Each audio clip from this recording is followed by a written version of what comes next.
Beyond. Welcome, everybody, to Beyond, episode 509. My name is Max Scoville, and I'm joined by Marty Sliva. Hello, all. And Andrew Goldfarb. Hello, all. This episode is a little bit later than usual. We're usually a little bit late, but not this late because of a number of factors. Halloween. First, there was Halloween, which is happening a few months from now. Yep. And we were excited about it, so we didn't come to work on Monday. Yeah. Also, it was Labor Day, but that's a coincidence. And we all had the tantrums. Right. You had the tantrums because you went to PAX West? PAX West. Right. Formerly known as Prime. Yeah. It's past its prime, I guess. It is. Yeah, so how was that? How's PAX? It was good. It was exhausting, but good. We did a couple panels. We met a bunch of Beyond fans. That was very nice. If you said hi, hello again. We got to play a bunch of games. Yep. We played, what sort of PlayStation? Well, we did, the weird thing was PlayStation is the only first party that didn't hold their own event. Yep. So we went to an ID at Xbox event, which was a bunch of Xbox indies at the Microsoft campus. And then we went to a Nintendo indies event at a museum. Yep. There was just no Sony event, which was kind of a bummer. Yeah, we have a conversation you can watch on the site, I think. I assume it went up. Where we were talking about the fact that like Sony for so long was synonymous with indies, and it's kind of a bummer seeing them literally not there, like not having any kind of push, not having any kind of event. Do you think that's a local thing? Because Microsoft and Nintendo are both in Washington. Yeah, I mean, that's a good point. But yeah. I mean, at PAX in general, right? Like even just walking around the floor, like it seems like talking to various indie devs, like they're more excited about Switch right now.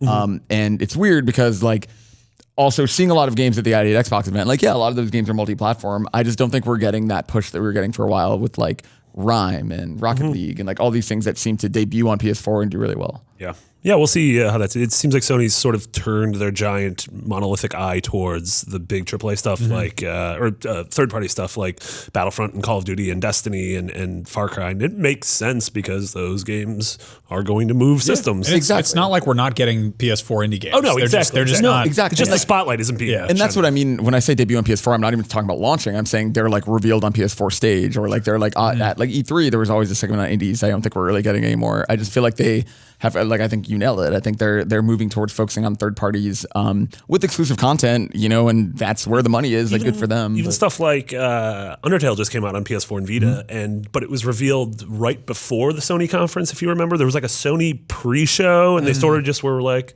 "And this is coming." Whereas like a couple of years ago, it was something like they had Transistor up on their stage. It seems like this would have been something where they would have brought Toby Fox out. I almost said Toby Keith. Yeah, that would have been really weird. Coming up talking about Undertale, they could bring out awesome. Red Fox. Yeah. Really odd. Jeff Foxworthy's going to talk about that skeleton kissing game. Now, did you guys each play any games you want to talk about at all at PAX? Anything cool? I'm really excited. Speaking of indie games coming to everything, Kentucky Route Zero TV Edition. Nintendo revealed it during their little indie presentation, but it's coming to all consoles early next year. Kentucky Route Zero is this really awesome episodic adventure game for PC that is like one of the coolest takes on magical realism. It's like takes place in the American South, but has some of the best writing and music and just a unique visual style. So I think anyone who dug like Broken Age or even something like Edith Finch, I think is really going to dig this. That's like they haven't put out the final episode. No, right? so, Act 1 I reviewed back in 2013. Yeah. So I think I played like a demo or preview of it or something, and I was like, I'm gonna hold off until the whole thing is out. And I think I just fell asleep behind the wheel, and I'm like, is it done yet? Is it out? Oh yeah, 4.5 years is a long time. It's gorgeous. Yeah, It's got a great like low poly aesthetic. Yep. Very. It was such a funny event for that reason because everything there was like stuff that's like sort of been around for a while. Like we also saw Shovel Knight King of Cards, which is really cool. Brand new campaign, new controls. Like I'm super excited for more. But it's funny because like, God, that's closing out 4 years of Kickstarter promises basically. Like it's pretty crazy seeing these things. And like Super Meat Boy Forever is another one that's like, it was awesome, and I played it on Switch, and I'm really excited for it on PS4 too. But it's just like, what a weird thing that we saw that revealed in 2015 at PAX. Yeah. So it's like a lot of these games have kind of been floating around for quite a while. Was there anything you hadn't seen before at all at PAX? Well, I mean, you played Biomutant for the first time. I played Biomutant for the first time. Yeah, the weird thing about PAX is it's right after Gamescom, and it seems like we had already done giant things with like Assassin's Creed and Mordor or Shadow of War. But yeah, I got to play Biomutant, which I think we talked about on the show the last couple of weeks. How it's cool because it's exciting just because it's something new.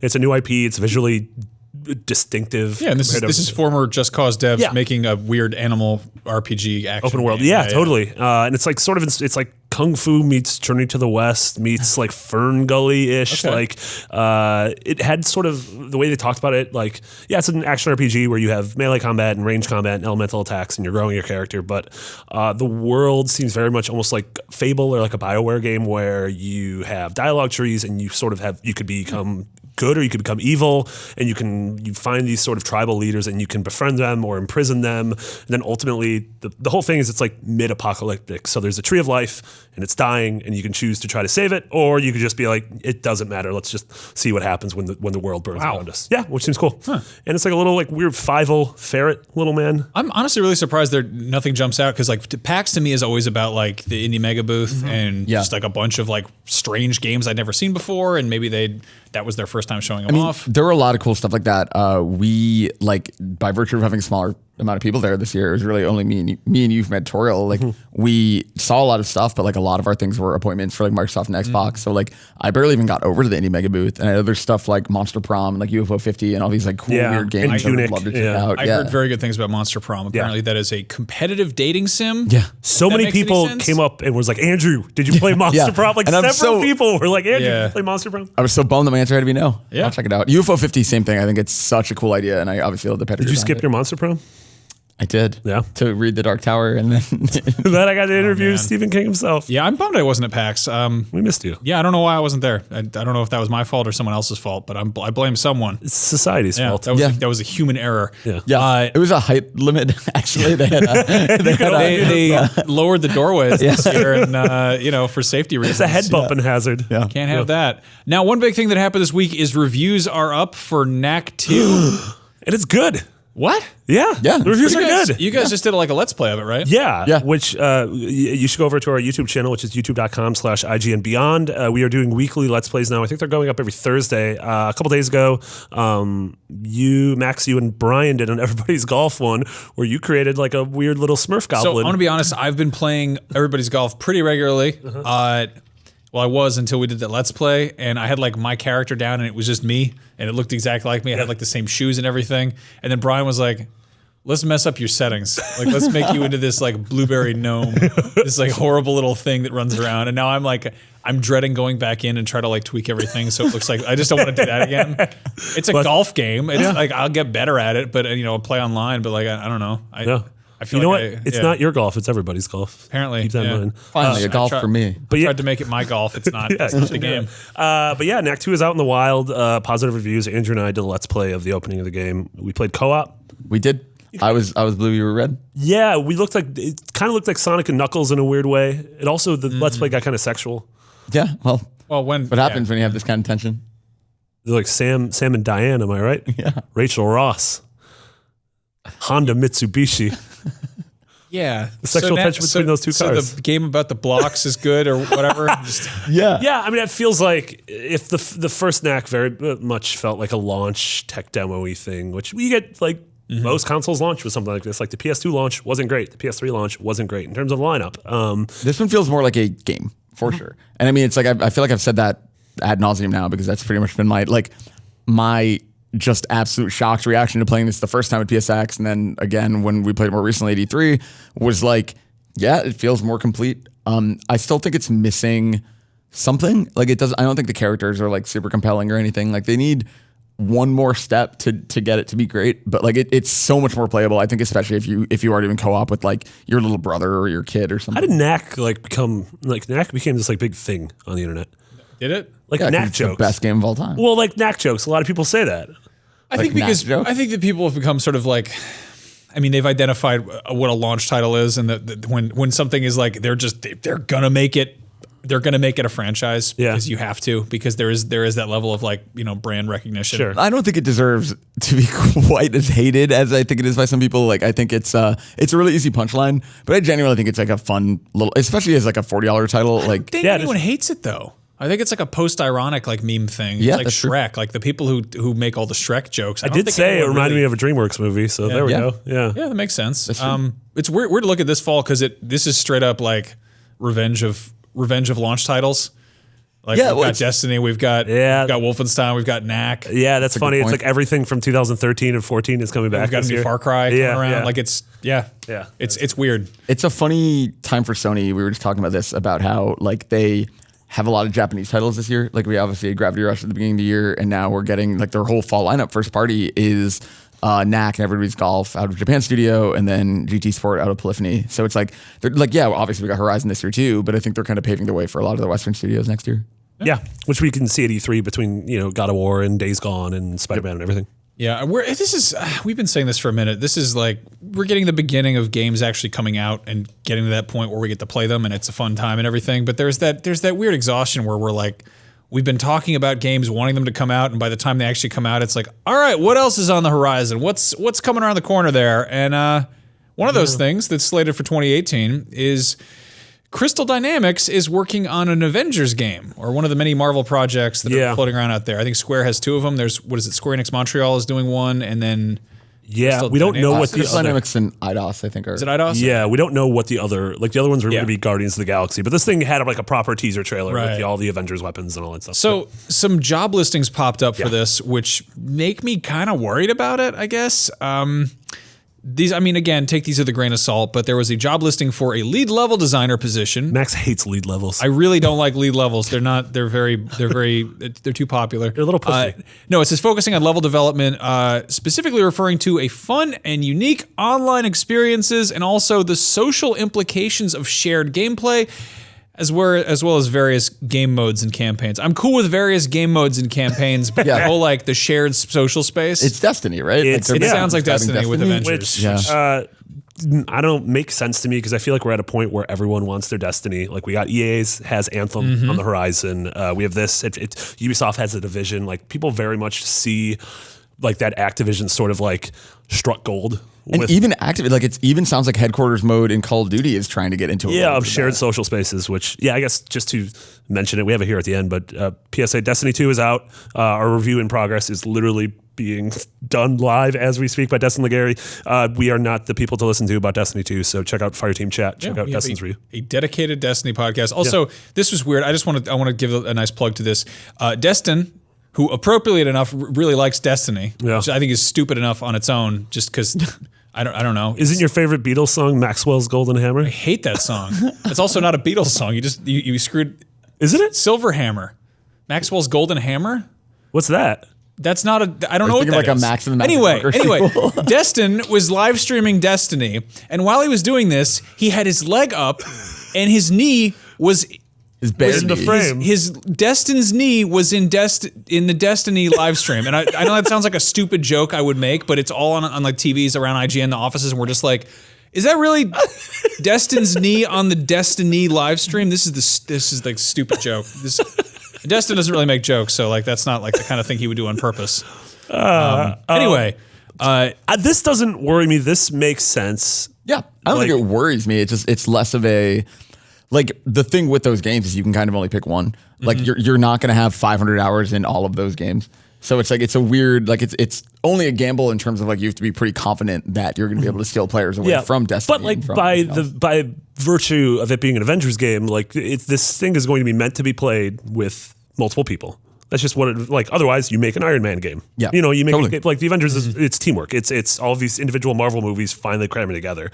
And so I get that it's like I don't think this game by any stretch is going to be an MMO, but I do think it's going to be a thing to where 4 or 5 of you can team up and play through the campaign as Hulk and Hawkeye. Is it going to be like a hero shooter type of thing, maybe? But so the other hit on the other mark, which says they are looking for an experienced combat designer who can work with the rest of the team to quote plan, prototype, and build combat systems that directly apply to a third-person cover-based action adventure game. So it almost sounds more along the lines of I would like to see it be like almost drop-in, drop-out co-op kind of thing, where it's like you can start playing through as Iron Man or whatever, but then if he's playing as Iron Man and you're playing as Hulk, you can join his game and you guys can team up. Like I feel like that could be a really cool like Destiny style thing. And like, go ahead. It could also be really interesting. We've seen the rise of the hero shooter, where it's basically like a fighting game roster, but in a kind of team-based setting, which is interesting, and stuff like Overwatch and Battleborn and all that. And we've got the heroes and villains mode in Battlefront, and I feel like if you took that and made it like a PvE setting, which does sort of exist, I mean, that's what Destiny is, but it's with less of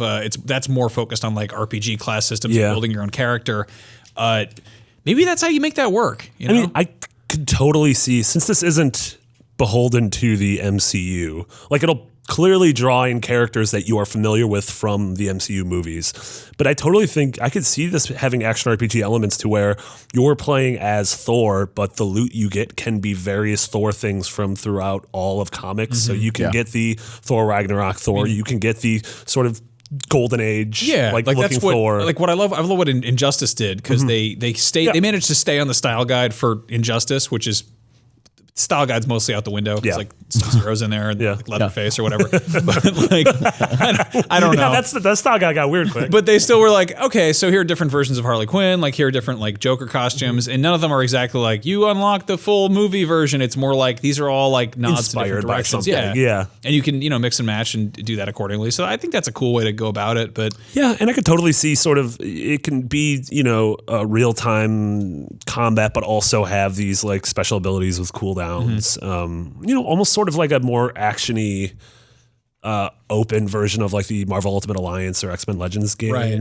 It's also just a really cool thing to think about Marvel games on kind of a bigger level, because they're kind of one by one checking off every genre. Because like if you do want something less shared open world, like Spider-Man seems to be more of like a traditional action game. Sure. Obviously Guardians is a Telltale adventure game. Like Marvel vs. Capcom is a fighting game. Like you're slowly building out this cool roster of just games in general that are all set in that universe. Yeah, and like the whole third-person cover-based action adventure game, that's what Rise of the Tomb Raider is. Yeah, all those words apply to Rise of the Tomb Raider. It's also worth pointing out that this could also be just the multiplayer portion of like a single-player game. Oh, sure. Yeah, I mean, because Tomb Raider has multiplayer, but everyone just assumes that we're talking about the single player. Yeah, no, that's a really good point, actually. Point, yeah, and I think the interesting thing about this too is like I don't know how big Crystal Dynamics, like I don't know if they're a multiple team studio. I feel like through Tomb Raider and Rise of the Tomb Raider they weren't.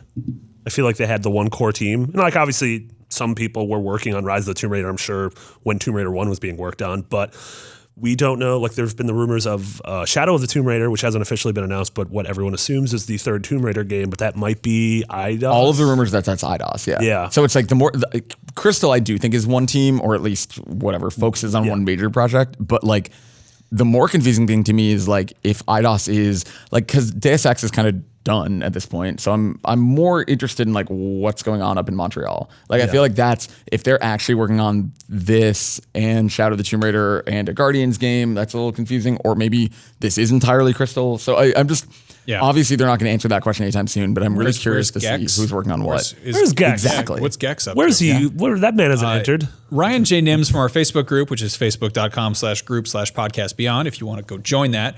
He asked, if the gameplay were made to perfectly go with the superpower, which comic book character would you like to be made into a game? I think this is a fantastic question. Yeah. And it is also the huge problem in making a good Marvel game, because what makes Marvel kind of stand apart is that it's all the superheroes hanging out, and you kind of have this jack of all trades approach to making characters. Yeah. And there have been, Spider-Man works because it's swinging. It's a fun mechanic, and also Spider-Man works alone. But with a lot of X-Men games, they're like, how do we make all the powers balanced and they're good and they work, and they don't necessarily. That's the hard part. Like what I really like about Infamous and about I guess Last Light a little, or Last Light a little bit, but Second Son a little bit, as well as Infamous 2 is like you kind of have the best of both worlds because you're just swapping powers as one character. So like to me that's probably the best superhero franchise, more so than the licensed ones. So it's like I would love to see like a Quicksilver game. I think like nobody's really nailed like running quickly like that. But at the same time, like you're probably going to get a better mix if you like just have the ability to swap. Yeah, I would say of the I think the Arkham games have done a good job of mostly making it feel like what it would be like to be Batman, between sort of swinging through the city and what the combat would feel like, and some light detective stuff. That's also the problem with like it makes sense to be Batman and to get gadgets and to be a detective, but there's an inherent puzzle solving there. Whereas that's why Superman games always suck, is that he's got all the powers already. Brute force. Yeah. I feel like Iron Man totally makes sense. Like we saw that Anthem demo, and that thing totally looked like Iron Man. Just 100%. that jet suit. And just again, since he is also like the smartest guy in the room, kind of thing. You could also like invest in like a 401k. That'd be weird. Stock options. Yeah, just like a little stock trading mini game. Does diversify your bonds. You got to write like press releases and talk to Pepper Potts about what's smart for, I mean, man, industries. that's actually thinking about an Iron Man skill tree where you can invest in certain things is actually really smart. That like you could like focus on flight or focus on brute force. Like you can upgrade yourself into Hulkbuster where you're super strong, or you can upgrade yourself into like whatever, like a super sleek like. Or get your like little drone boys that they have in the movies. Cool idea. It sucks that we didn't get like an Iron Man game in the works from like a really just reputable studio right after Iron Man 1 as opposed to being like, let's do like a licensed game real quick. Especially like when you think of the end of Iron Man 3 with like the 30 different Iron Man armors, like it would be incredible to have a game where you're switching back and forth. Cool as hell. Yeah, and they there was one of the first games I reviewed when I got this job was the Captain America game, which was based on the first Captain America movie. Oh yeah. And it was mechanically, it just cribbed everything from the Arkham games. Like the combat system was 100% the same. Really funny. Which like combat wise, like he is sort of like the Batman in the Arkham games fights like how Captain America fights in the movies, where it seems like every time he punches someone, it's like a shotgun blast sound. So I could totally see that. And the Hulk Ultimate Destruction was really fun. Yeah, the Hulk games were surprisingly good. I feel like, man, a Captain America game would be really fun too, like targeting the different enemies and like throwing your shield and getting it's also, I mean, it'd be just Wolfenstein, but with no guns. Yeah, seriously. That makes any sense. No guns, same amount of Nazis. I always thought like there was a Deadpool game. It's Activision did that. That was High Moon Studios. Nolan North was Deadpool. Surprisingly fun. I've heard that like 5 hours of content got chopped out of that game, and that Nolan North was just kind of goofing around the whole time. And there are still really fun parts in that where it does the character justice. There's a part really late in the game.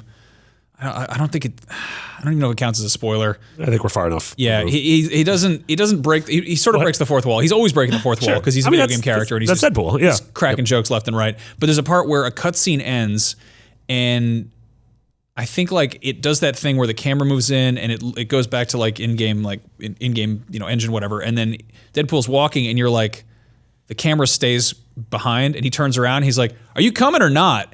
And then the controls kick in, and you have to like move the camera to like catch up with him. That's like he just started walking. He's like, cool. So there's some cool stuff like that. There was that game, Never Dead, where you had your limbs blown off. That game was so bad. That game was very bad, but I felt like that mechanic would totally be Deadpool. In Deadpool, yeah. Oh, I can totally see that. Game where I forgot about that game. Yeah. Game where you have to like get dismembered kind of tactically. Yeah, and you're like, well, I can roll my head through this thing to solve a puzzle and put myself back together. There was kind of Puppeteer, which was like you're like switching between heads, but it's not quite the same thing. Yeah, forgot about Never Dead. God, what was that? It just came out. It's the Hotline Miami, but teleporting.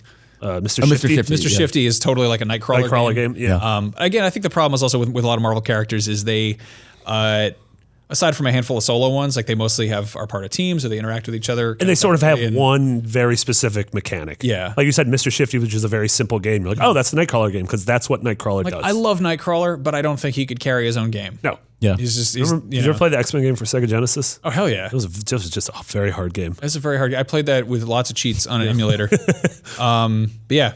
So I don't know. I'm excited about the idea of good Marvel games. I just hope they're good. Yeah, I mean, Marvel's giving them to the right developers by having Capcom make a fighting game and having Crystal Dynamics and Insomniac make these big, action adventure games. Yeah. Yeah. Now there's something written here on my doc that I'm gonna just get very excited about. It says LA Noire Remastered is coming to PS4, and then immediately below that I wrote, Marty, what is this? Tell us, please. Yeah, and this is just announced this morning. Yeah. So LA Noire, which is 2011. Summer 2011, I think we're just hit the 6-year mark. That sounds right. It is right, because it was right when I joined the industry. Oh my God. That's insane. It's getting a remastered version for PS4, Xbox One, and Switch, surprisingly, as well as a VR experience thing for Vive. And we should say they didn't announce anything for PSVR, which kind of sucks, but... Yeah, like I wonder if it could happen. We don't really know what this is yet, but like, yeah, that would be cool if it came to PSVR eventually too. And so this is it includes all the DLC and some like upgrades to the lighting and textures and stuff, and which is funny because like upgrades to lighting and animation stuff would actually be important in this game because if you guys don't know, I guess this is Team Bondi developed, published by or in unison with Rockstar. I believe Rockstar co-developed and like it was published by Take-Two. Yeah. And it takes place, it's 1930s LA, and you play a detective, solving murders, but it dealt with crime scene investigations in a really interesting way to where you really did need to pay attention to things, and in conversations with people, like look for facial tics. And like, that was their big selling point was they did very early super crazy detailed. mocap. Yeah. And it was like, and they had actual actors. Like your main character was Ken Cosgrove from Mad Men. Isn't Dan Reichert in that? I think Dan Reichert might be in that game. I'm not really sure. I know he's got photos of him getting Dan Reichert, who works at Giant Bomb now. Is it just like an NPC? Of the show. Like I think he might be in there. I don't know. Okay, I think that's... You're thinking of Mad Men. No, he was at Game Informer at the time, and I think Game Informer revealed the game, and I think when he went to the studio visit, they put him in the game. God, that's weird. I think that's right. Right. That kind of rules. I didn't know that. So here's the thing. Now that you mentioned that, like, I was also just getting my start in the industry when this came out. I had I had a CRT TV, and I played this game on it, and there were parts of the game that I couldn't. Like there are parts where you go to a hotel and there's like a handwritten like ledger and you're supposed to look through it and be like who did this person sign in? Mm-hmm. And I'd be like, that's cursive on a CRT TV. I have no idea what that is. And I just like, I don't know, just like a illiterate detective. It was funny early in the PS3 360 generation. You did hit those point with games where it's like, I remember Dead Rising being a specific example of a game where I was playing it with the CRT TV and the dialogue was so small to where it'd be a mission prompt and I'm like, I don't know what you want me to do. I think it's time to upgrade TV. On the flip side, it also looked basically photorealistic on the CRT. Yeah. It's probably going to look incredible on the tiny little Switch screen too. That's going to be great. Yeah. The thing I find interesting about this, well, there's two things. Is one, this is Rockstar's first foray into VR, which is very exciting because like that's like, you know, Rockstar is clearly like one of the premier developers on the planet. And so them finally dipping their toes into VR, I think is super exciting. And I can't wait to see what they would do with this. And then even after this in terms of like, do you think that GTA VR support would be a thing? No, but I think like Red Dead could. And I feel like Red Dead is probably a more reasonable one because like in a big, crazy, crowded city, I feel like it's a lot harder than in like the desert. Well, and I don't think you can have like Rockstar would never like, they could have very easily half-assed the first person thing when GTA 5 came to current gen consoles, but they didn't. Yeah. Like they went all in, even though it's a mode like no one really has played through that, seems to play through that game in first person, but like they were like, if we're going to do this, we're going to do this right. Yep. So I feel like if they implement VR, they're going to sort of go for broke and try to do it right. That'd be really cool. And then the other interesting thing is if would Rockstar go back into the vault and bring some stuff back like Bully or The Warriors or Manhunt or State of Emergency. And they've done like you can even play GTA 3 and Bully on iOS. So it's like they're not opposed to new platforms. I think that they're in this really interesting boat. Like to me, the interesting thing about this is like, does this mean they're kind of testing the waters for an LA Noire 2? Which is even weirder because I don't know who wants that, and it's not like it's one of their big successes. Right. Yeah. That's also like just a disaster of a like the stuff that happened with the studio there. Oh, the behind the scenes stuff. Yeah. Real mess. But like, I mean, it was a cool game. I know people like it. People tend to latch onto Rockstar stuff, and you know. Well, in VR, if you like the least appealing parts of that game to me are the open world parts. Whereas like if you just make it like a bunch of crime scene investigations, exactly like detective stuff, like I think that would be rad. And because the open world was like it did an impressive job of recreating 1930s LA. But it turns out 1930s LA isn't that interesting. Yeah, there were like 8 cars. Yeah, exactly. And they go very slowly. They went 10 miles an hour. Yeah, you're like, this is great. You could run over stop signs and waste baskets. And your guy would be like, I don't know if that's a good way to drive this automobile. Then you get to the end of your destination, be like, you got a D in driving. You're like, shut up. D is for driving. That's true. D is for Black Dahlia. So that's cool. Yeah, that's coming November 14th, I believe. So an interesting time for it to come out. I feel like that would have made more sense to be like a July release. Yeah, like, exactly. There's not a whole lot to play, whereas like by November 14th, we'll have everything. Yeah. Yeah. I don't know. LA Noire on Switch. I'm down. Yeah. That sounds cool. That's kind of rad. Nice surprise. Classic Rockstar just being like, surprise, here's the thing. Yep. Yeah. In other news, Dead Rising 4, Frank's full package. That's a penis reference. Ah, yes. His entire grundus. Right. So anyway, Dead Rising 4, Frank's full package is coming to PS4 on December 4th. Yeah. This is funny because Dead Rising 3 was an Xbox One launch title exclusive. Or it was like it came out like a month after the Xbox. Right. Yeah. Yep. And then 4 came out and it was last December. Was that last December? Yeah. And then I guess they had a timed exclusivity thing. Did 3 ever come to PS4? Nope. No. Which is weird. Weird. Yeah. There was a similar thing. I think Dead Rising, I know 1 and 2 eventually came to PS3.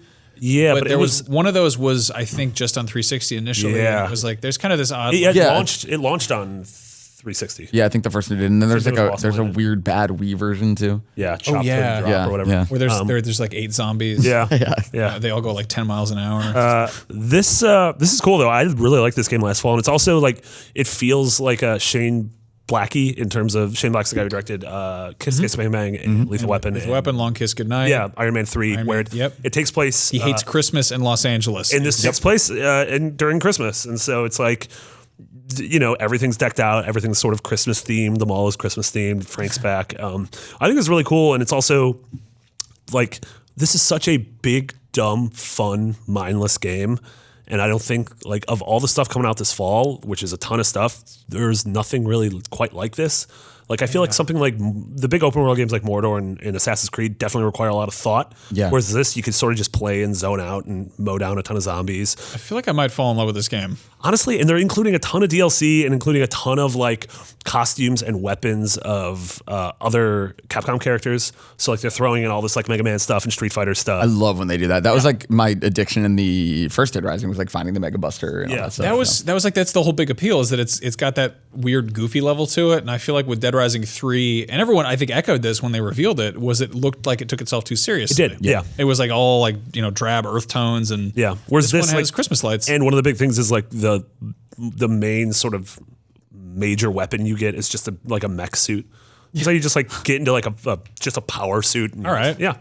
That works. Yeah, that's cool. That's coming December 4th. Again, Nice. Jay-Z's birthday. That is. I know that from the hit album, the Black Album. It's a good album. Anyway, Resident Evil 7 Gold is coming out December 12th. I think I left off the word edition. You did. It's called Resident Evil 7 Gold. Gold. All right.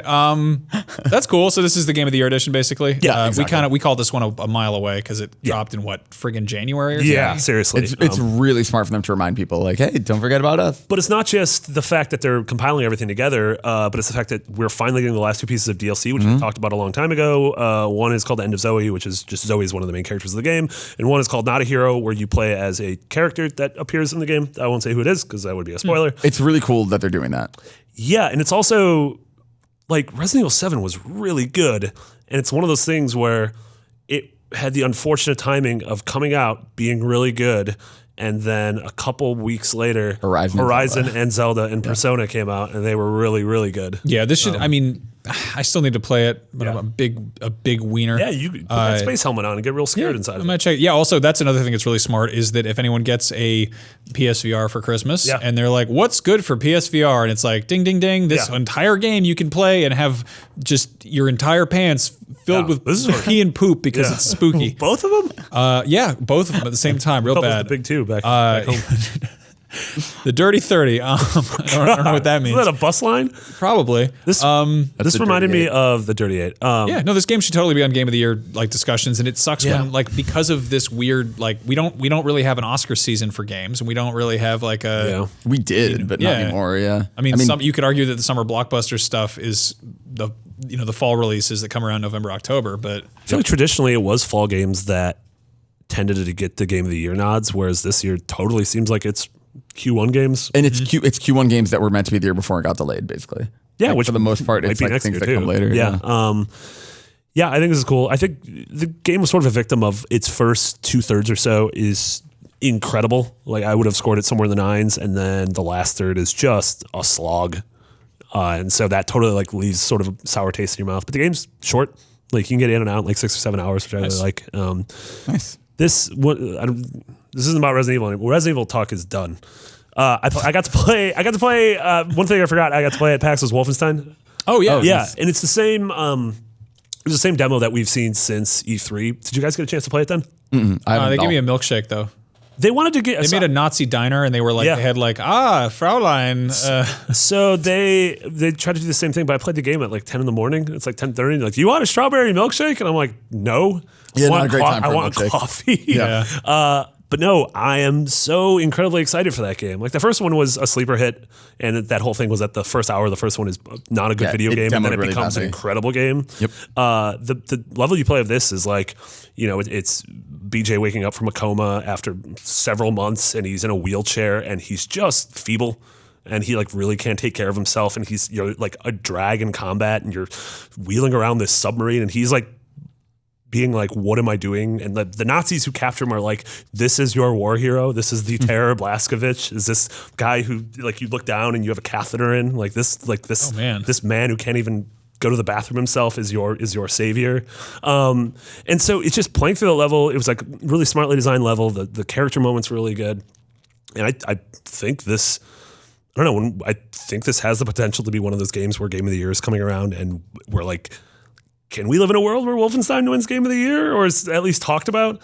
The idea of having to talk about that in Zelda and Persona is very strange. Yeah, right. It's a weird year. Yeah. Yeah, I mean, I think Wolfenstein winning Game of the Year is sort of like Tarantino getting an Oscar. It's like it's kind of sort of invented first person shooters. Maybe give it a nod. Give it some love. Yeah.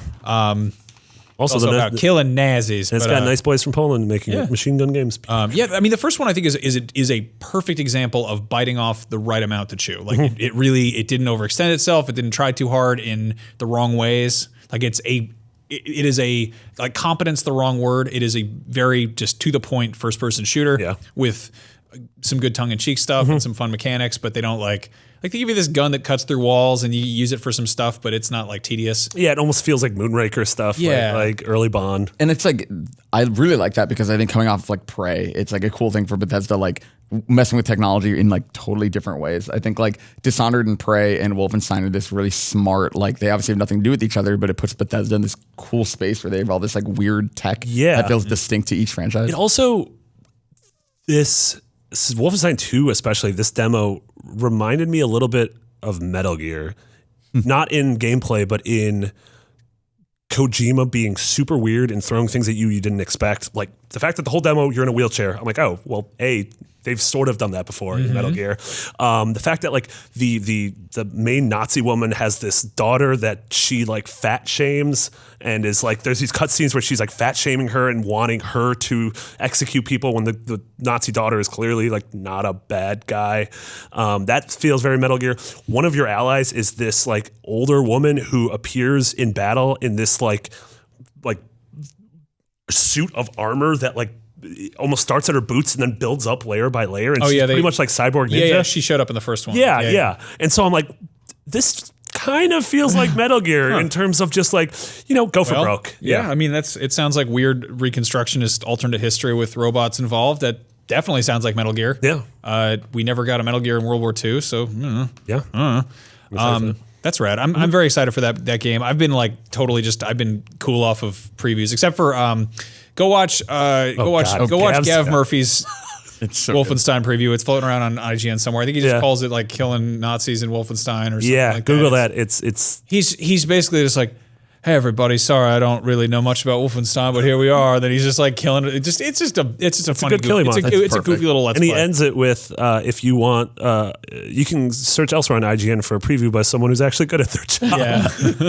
I like Gav. He's a good guy. He's a good man. Plus, I was sad to hear about his passing. Yeah, we miss you, Gav. You're still with us in here. That's our hearts for those of you listening at home.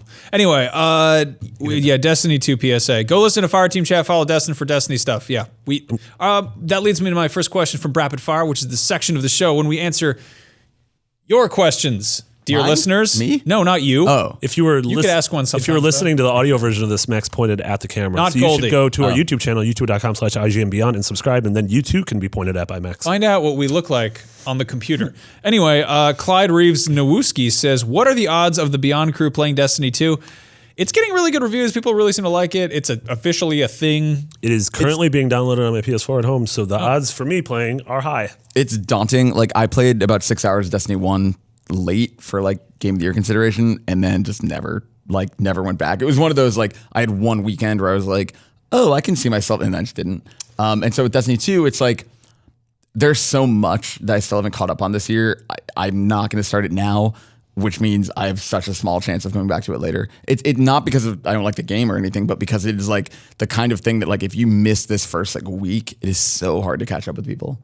Yep. Yeah, I mean, I played the first one a bunch. The very early vanilla Destiny, like not even. I don't think people would consider that vanilla Destiny. It was like, just Destiny. There was nothing. Yeah, it was like off the disc basically. Yeah. I weirdly played a bunch of the alpha and the beta. Yeah, me too. And then it was the same thing. Exactly, Yeah. It was the same thing, and that's like part of what turned me off. I'm really glad I didn't play any of that because I saw some people tweeting like, Destiny 2 is finally here.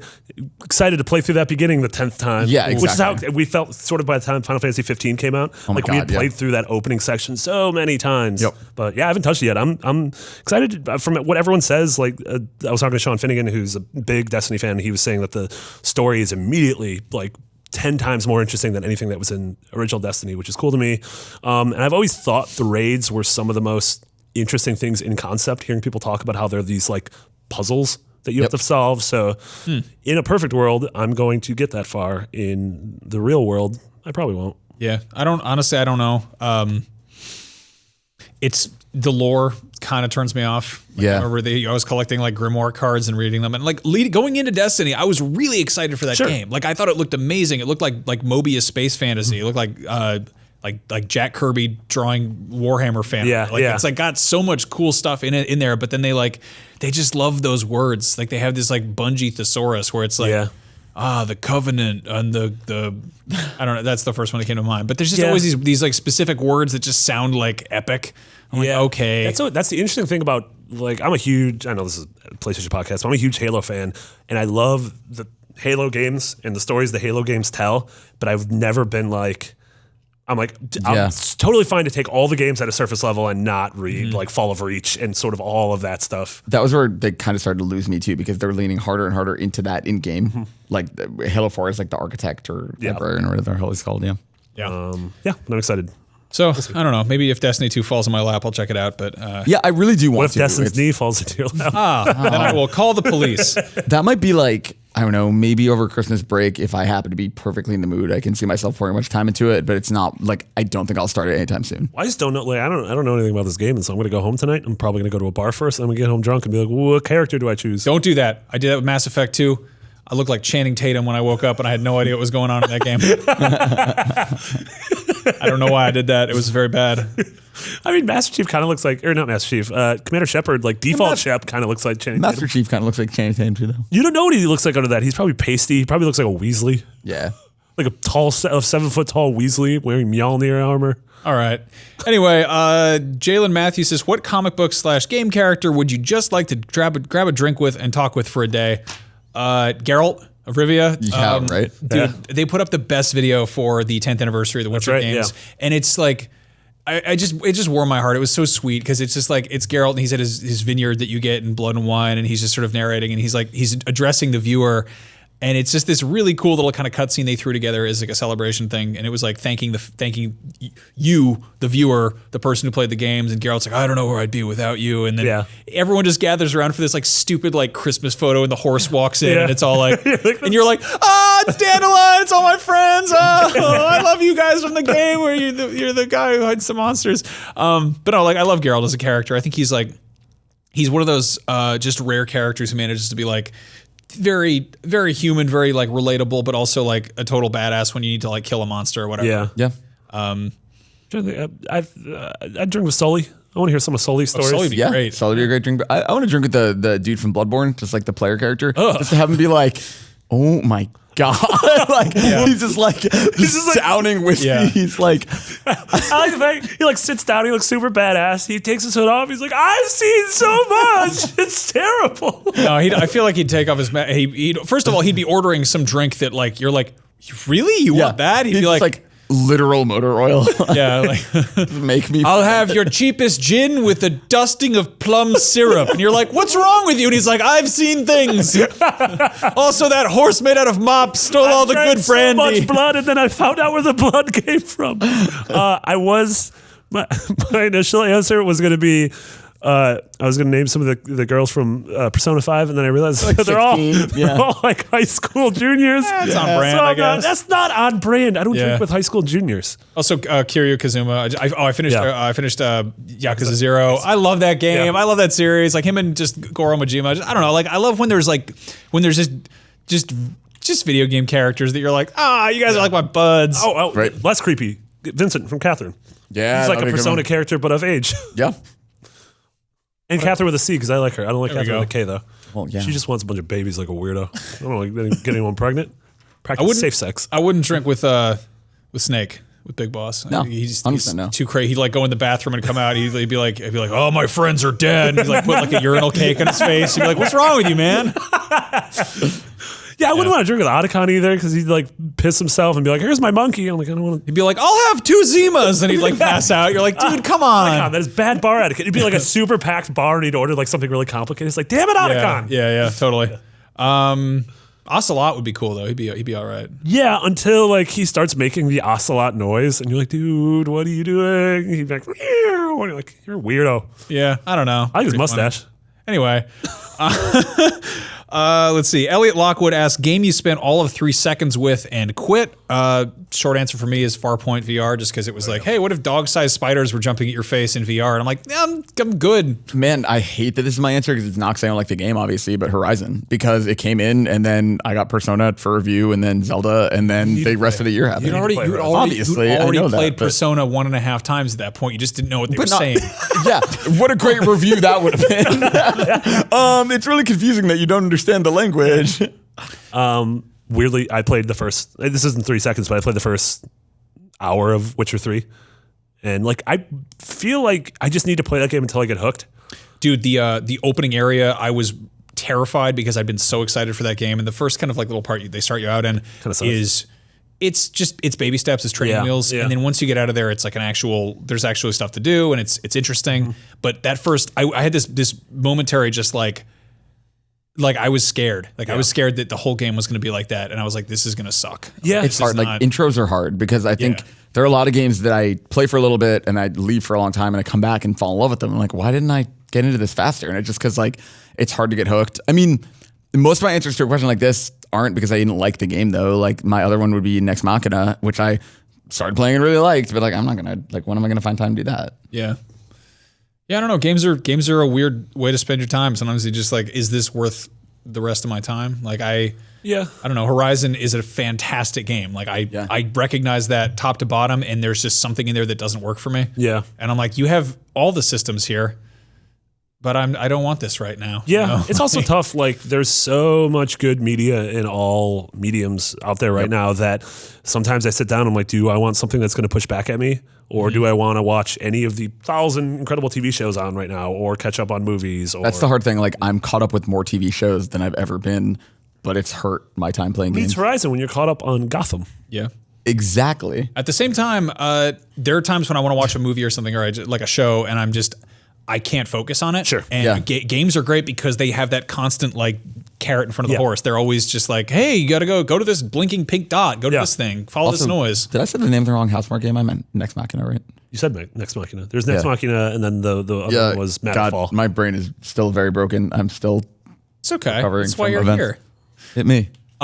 Speaking of broken brains, those wacky Rabbids sure have that problem. And Mark Carabin says, with Mario plus Rabbids being such a critical hit, what Sony first-party franchises would you like to see get a similar treatment from a third-party team? This is a super good question.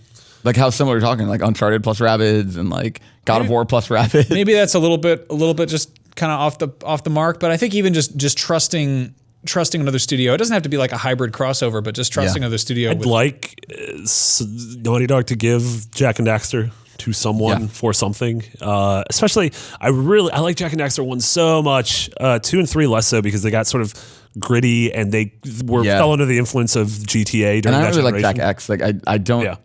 It's funny because that's a franchise where I don't know what it is, you know, like I don't know it. Same with Crash, honestly. Like I think that like he's in, I mean, this kind of happened, I guess, because Crash was in Skylanders, but like I would love to see a team do a from the ground up brand new Crash or Spyro game and get those from Activision. But like, I don't know what that is anymore, you know, because it's not, I think the remakes are super fun, but it's not doing anything new. Yeah. And I mean, I'm in the process of writing a feature where I think it's the perfect time to bring back Crash Team Racing. And I think giving it to someone like Sumo Digital, who did the Sonic Adventure, or the Sonic Racing games, which were actually really good. Yeah, no, fantastic. Totally. And I totally think that's a like giant missing gap in I mean, everyone's wheelhouse, I guess, except for Nintendo. Because is there a kart racing game on PS4 right now? Like surely there's. I mean, Sonic and Racing All Stars Transformed is right. It's a PS3 game. That didn't come to PS4. I don't think so. No, that was a PS. I covered that at 1UP. Yeah. Came to Vita. It did come to Vita, Really and there was like Planet Karting last gen, but that wasn't very good. Yeah. Yeah, I mean, they're like 4 or 5 people just angrily writing comments about the kart racing game. I mean, like I loved Mod Nation Racers, but it's like that's one that I think is kind of left behind. That wasn't Sumo. That was, oh my god, my brain. That was United Front Games. Yes, thank you. Yes, Sleeping Dogs. Yep. Yeah, I mean I think Crash and Crash Team Racing are great examples. I think I'm sick of Uncharted at this point. I think we've kind of run its course there, and I don't see how you could take something like Uncharted, which is so like dependent on kind of existing media and pop culture and familiar tropes, and take it out of Naughty Dog's hand and expect something better out of it. You know? I mean, like what I like about Rabbids, because I'm actually super far into Rabbids right now, isn't like I hate strategy games, but like the really intelligent way they like tie in smart little stupid Mushroom Kingdom things have kept me going just as like a Mario nerd. So it's like I feel like with Uncharted, it would have to be something totally unexpected and surprising where they use that world or use those characters, but it's not a third-person game. Yeah. Oh, yeah, that's a good find some kind of completely different genre for it to be. Yeah, I mean, I think there's a future or an alternate history where PlayStation All-Stars Battle Royale came out and was incredible and was like talked about and held in the same regard as Smash Brothers. Yeah. And I think that that would have become a franchise that came out every 2 years, and B, I think that would have opened the door to, all right, what kind of other scenarios do we throw these characters in? I wish they had done, so like there was when that game leaked way back, it was called Title Fight, and everyone thought it was a like Tekken style, like a more of a like tighter fighter, not like a platform-based fighter like Smash Brothers. I still think there is a world where they could have made a PlayStation fighting game and had it be more interesting. I just think they leaned a little hard into that like cartoony, mascotty, platformy thing. Yeah, and it missed the sort of the magic that Smash has with the thing. That, I mean, literally, it's a sumo match, right? Yeah. Yeah. It's not literally a sumo match. That's not how words work. Mario's pretty fat. It's figuratively a good sumo point, match. though. That makes Mario's sense. not really fat. Did you know he's not a plumber anymore? He's unemployed. Unfortunate. Yeah. Yeah, that's rough. He did all kinds of. He actually my favorite job of his was the pressure washing business he had in Sunshine. Which is like, I don't know, you go out at like 4 a.m. and there's dudes like washing feces off the streets, and I'm like, Mario did that. I think in all seriousness, the thing that bums me out about Vita not really being a thing is that PSP especially, but also Vita, was where you kind of gave devs the chance to do everything we're talking about. Like we wouldn't have gotten those awesome PSP God of War games, which means Ready at Dawn wouldn't have taken off the way they did without a portable platform. Yeah. And so with no support for Vita, like that's where we're missing like Sony been making an Uncharted game or like a Daxter game. Exactly. Yeah. I would love Parappa not being a platform or not being a rhythm game. Like I don't know, I don't think it'd be a platform, but like what if it was like Animal Crossing but with Parappa? Yeah, or find like a Rat really smart way to tie rhythm in. Like I mean like you can almost have like a basic RPG where like the combat is rhythm based. Exactly. Like, I mean, like even like Danganronpa 1 has like a lot of weird like rhythm based mini games. Mother and stuff. 3 Like is exactly the ultimately a battles. rhythm-based Exactly. RPG, yeah. Like so, I think you could even do like more of a Wendon or Elite Beat Agents kind of thing, but make it a Parappa. Like there's room to do all kinds of weird stuff on portable, and I think it's a bummer that we don't have it because we're missing out on that kind of experimentation. Johnny Athy says, which band or artist's album would you replace a game's soundtrack with? I love this because I do this all the time. Yeah. I'm always like, I'll just get sick of in-game music and I'll just put on my own stuff. And one favorite is